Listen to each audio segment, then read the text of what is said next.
Hello ladies and gentlemen, and as I kinda sorta promised, here is the replay from Tank Like Vosh, highest damage game winner, Yoban MKD. Thanks a lot for participating and sending the replay in. The game is on the Winter Himmelsdorf Encounter.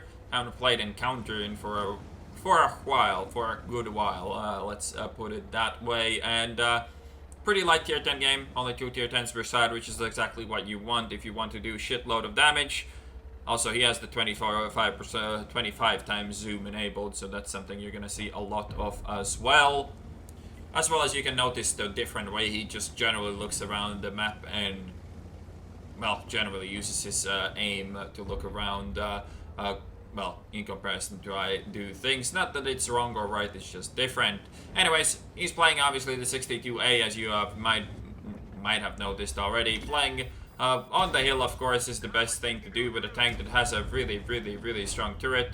And he can push around as well as it is Encounter. There probably won't be too many snipers on the G8 line, or G3, sorry, just yet, but he needs to be quick with it if he wants to make it work, as when people do arrive there, it's a pain in the ass to fight against. Also, can see that the 62A will struggle with the gun depression here for days, and that's gonna be very sad for him. He can't actually go for this IS-3 unless he wants to trade, but the IS-3 forces the trade, so there's nothing really to do about that, and, well, apart from shooting the IS-3 again, of course.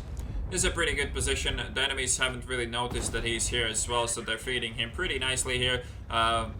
Well, until, you know, the Yak Panther actually looks this way, but he is actually running away. The IS-3 isn't really much of a threat at that angle either, and that shot went full potato. It's actually something you'll notice quite a lot in this game. So a lot of his shots go full potato, which is going to be, in a way, what is going to cause him to lose. This is...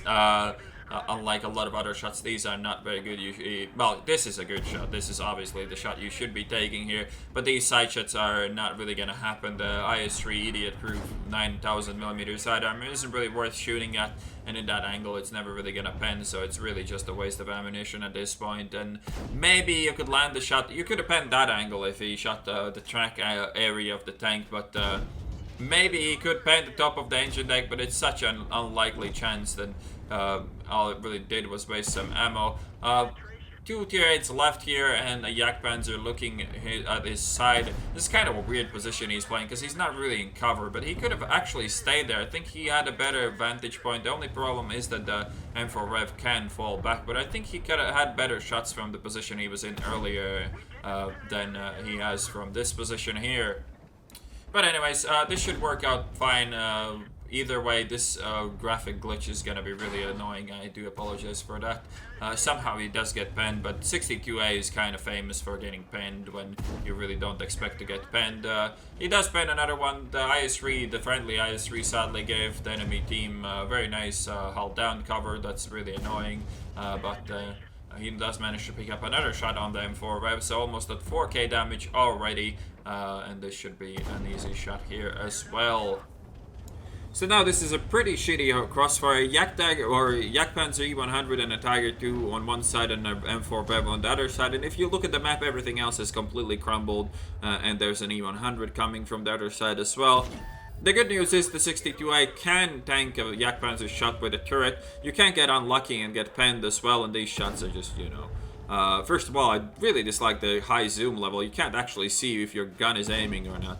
But he switches to heat and starts penning the Yak Panzers. That's really kind of what you have to do in order to pen that. And now he decides to go for the M4 Rev instead, as that is generally, if he kills that, he can go for some flanking. Not sure why he turned away there. I guess he didn't really expect the M4 to go for him. And now this should be an easy kill, but it wasn't. The auto aim fails him there, and he doesn't even get the ram. So not only he rams himself for no reason, he has to spend another shell, and in the end that works out really badly for him.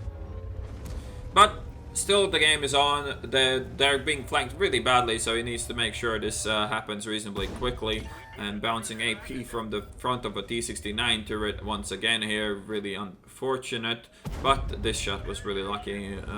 instead, so it works out fine still. Kind of taking chances with that Yak Panzer. Another shot that does fucking nothing. Quite common in this game. He wasn't actually very lucky in this game, which was weird to see, because I imagined for, you know, for getting this amount of damage, you need to be lucky. No, really, the thing that he was lucky with was the really good matchmaking. I mean, such low amount of tier 10s. That shot was also lucky. That wasn't really a very common shot to pen on a Yak Panzer there like that. But yeah, he wasn't very lucky. I expected to see like people catching on fire and shit, and these kind of shots hitting all the time as well. But he wasn't really hitting these shots all that much, and picks up the scout tank, and now the E100 and the Scorpion is here. The Scorpion kind of commits a suicide for no reason. That was really stupid. Now he's gonna try to help out the E50. The E100 does have the stock gun. He was trying to go for the tracking shot there. Only last 2 APCR shots remaining. Can't nail the tracking shot if he was actually trying there, I'm not sure. And now the last APCR, kind of a shitty angle, and it does bounce. And now 8 heat, 4 HE left, and there's still 5 enemies left. So I think you can see where this game might go from this point on. Now when you have heat, obviously the E100's turret is just cheese. And this is kind of a dodgy reload. I think the E100 actually might have been loaded by that point, but he wasn't looking at him, so it works out fine again. And now the Yak Tiger is climbing up the hill. The 3090 is fighting the Ferdinand, and the Love is capping. Those are the last 3 guys left alive. So obviously need to start out with trying to help the Ferdinand, which doesn't go very well. He doesn't even do damage to the 3090, and again a bit unlucky. But the 3090 kind of potatoes and drives into the Ferdinand, and at least he gets the ramming kill with a really high roll there, so that works out very well for him. And now the Love is capping, 1 minute on the cap. The Yak Dagger is on top of the hill, and here's where the game kind of, well, this is why the game ended as it did. This Yak Dagger could have just easily peeked and shot this guy. I mean, first of all, he doesn't have any gun elevation, which Yak Dagger might not know, but even then, like, unless you get perma-tracked up there and you don't have a repair packet, there's absolutely no reason not to commit and shoot this guy once. I mean, putting him on one-shot health here would have been a really massive deal, and the Yak Tiger fails to do so. He does delay him a bit, but he's still going to be able to get, well, to go for the Love in time. Reloads HE. I'm not sure if I would have gone for HE first, but I guess you can do the tracking with HE. Also, in these kind of scenarios, very important to try to set people on fire, as that could give him still the chance to actually have enough ammo to win this game. I mean, he still has around 900 potential with the APCR, a bit more even than that, and you know, some potential with HE as well. Depends on the health of the Love. He does manage to drive into the cap, of course, in time. Not sure if he had enough time to try to flank a bit more. Probably not. This is rather shitty to trade like that, because he wasn't actually in a rush, because, you know, the cap got the cap stops in the counter once both tanks are in there. Now, he does track him and goes for the heat ammo to pen the side of the Love. Obviously, trying to catch set the Love on fire. That was actually quite dodgy. He could have died there. Wasn't really playing along with the Love there that well. And now, I mean, he's gonna waste all his, well, shoot all his heat at the Love, and not really wasting. He hit every shot, and now only 2 HE shots remaining. One of them do 228 damage, and the other one, I probably would have fired there and fucked it up, and that would have been me done for this game, but he actually holds his fire and gets the kill right there. So yeah, this game is pretty much over. There's no way the Yak Dagger is ever going to kill him, and well, the Yak Dagger could kill him if he flanked all the way to like K1, but he didn't do that, so this game is over. There's no way a Yak Dagger can do anything to this, and this is one of the major reasons why I have issues with solid objects in cap circles, and yeah, this game is already over. Alright, so I'm going to speed this up massively, and I'm not even going to show you all of this, because this was literally what happened. The last 5 minutes, this is all they did. They just drove around this house. Well, they didn't actually drive around the house. The Yak Dagger never actually committed, and the 62A just sat here and did nothing. So that was how this game ended.